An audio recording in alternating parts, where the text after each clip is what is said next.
Welcome back. In sports, the Fiji Sevens team dream of making a good start in the new season was shattered by the New Zealanders today.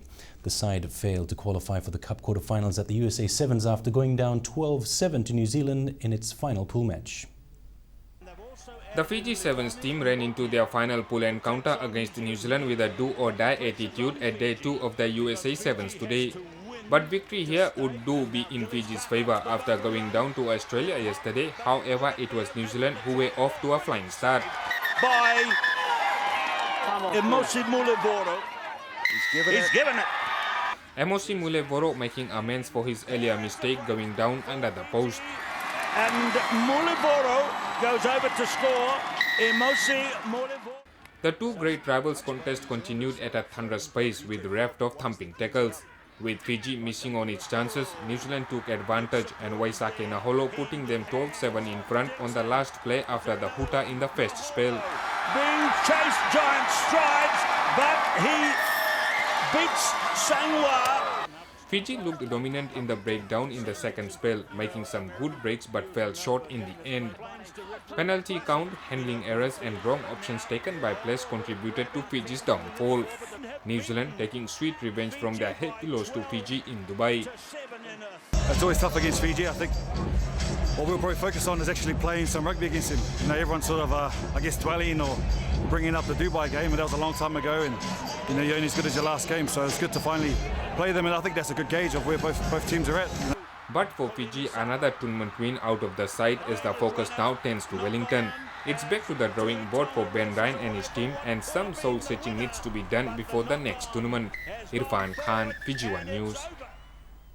And Fiji Sevens coach Ben Ryan was disappointed with the team's performance, but he said there were some dubious decisions made by the referee which could have seen the result go in Fiji's favour. New Zealand's Sam Dickinson and George Tilsley's tackles were overlooked by South Africa's Rasta Rasivingi during the match, but the duo were not spared by the International Rugby Board's disciplinary committee. Dixon has been suspended for 9 matches for contact with the eye area, while Tilsley suspended for 2 matches for a tip tackle on Osea Kolonisau.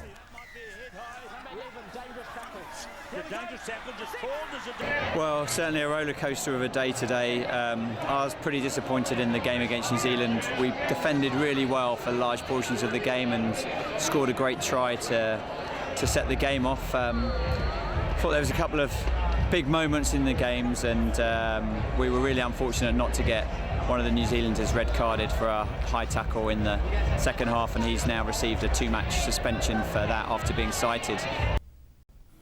And after a heartbreaking loss to New Zealand in pool play, Fiji bounced back to beat Uruguay in the bowl quarterfinals. Fiji ran in 2 tries in the first spell to take a 12-7 lead. Benito Masilevu, Jona Tuitonga, Leo Naikasau and Semi Kunatani all got in the score sheet in the second half. Fiji running in 4 more tries to seal the 38-14 victory. Fiji will face Wales in the bowl semi-finals tomorrow morning at 6:26.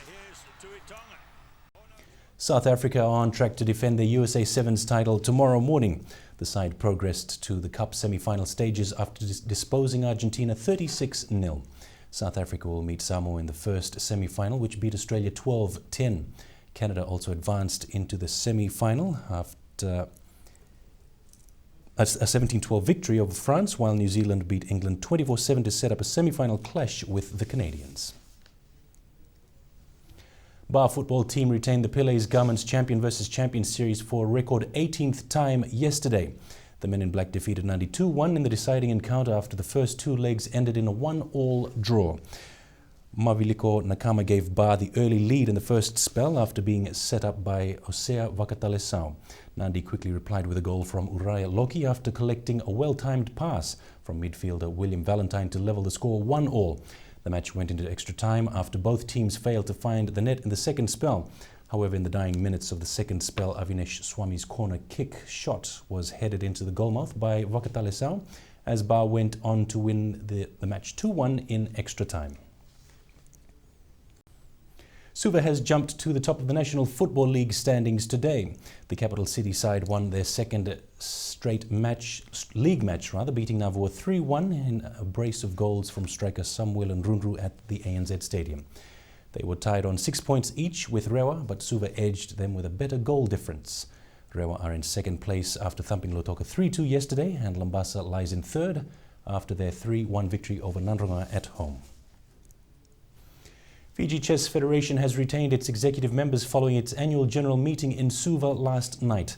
Dr. Virgilio De Asa remains the president for the federation for yet another year. Candidate Master Calvin Prasad, who was named the Player of the Year last season, was re-elected as the vice president with Gloria Suku. Prasad won 4 out of 7 tournaments last year. Young Ronald Terubea also won the National Blitz Open Championship yesterday. Took out the Junior Player of the Year award for 2013. China's Li Na won her second Grand Slam title with victory over Slovakian Dominika Kibulkova at the Australian Open last night. Li, seeded fourth, came through an edgy first set to dominate the second and win 7-6, 6-love. It was the 31-year-old's third Australian Open final and brings her a second major title after the 2011 French Open. One more to defend.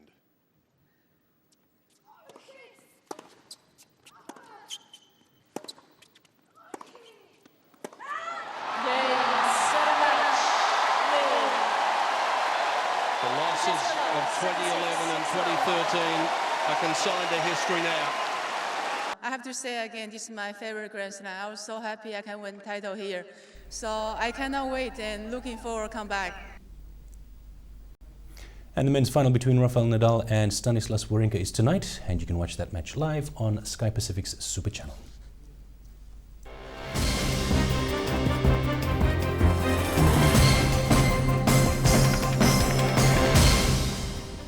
To the weather, where showers and thunderstorms were experienced over some parts of the country today.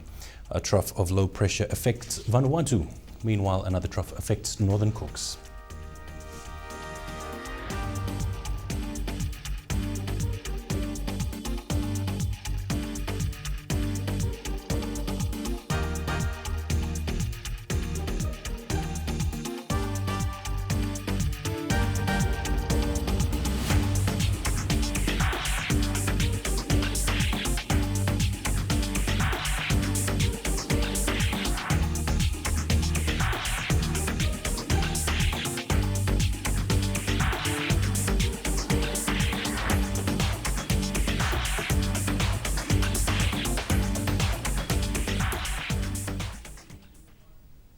A quick recap of the headlines. Internal Affairs notes a drop in complaints against police services. India continues to pledge elections aid and conservation offices to be based at provincial councils. And finally, a quick reminder, you can also get news headlines direct to your mobile phones. To subscribe, text SUB space FTV News to 777 and you can get your news and sports headlines via SMS. Sign up today and you can enjoy this free subscription up until the end of this month. From next month, charges will apply, but you can view our terms and conditions on our website. That's Fiji One News. Close-up is next. Thank you for watching. Good evening.